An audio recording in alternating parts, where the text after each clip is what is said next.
Praise the lord. మన హృదయాలను మంచిగా ఫలించే నేలవలే సిద్ధపడి క్రీస్తును కేంద్రముగా కలిగి ఆయనను వెంబడించి ఆత్మ సంబంధమైన సహాయం కొరకు ప్రార్థన చేయాలి. ఎందుకంటే ప్రకృతి సంబంధమైన మనుష్యుడు దేవుని ఆత్మ విషయములను అంగీకరింపడు. అవి ఆత్మానుభవము చేతనే గ్రహించగలడు. 1 కొరింథీయులకు రాసిన పత్రిక 2వ అధ్యాయం 14వ వచనంలో మనం చూడగలం. అయితే ఒక ప్రశ్న, మనం బైబిల్ని ఎందుకు చదవాలి?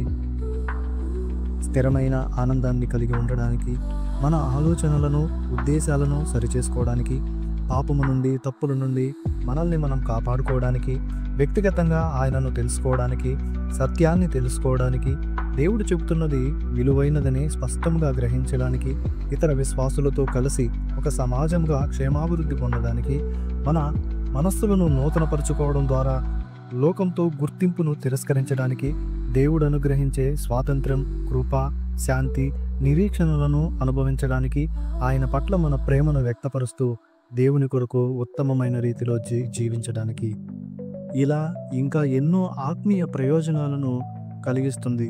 కావున మన అనుదిన జీవితంలో దేవుని వాక్యం ధ్యానిద్దాం, దేవుని దీవెనలు పొందుకుందాం. ఆమేన్. God bless you.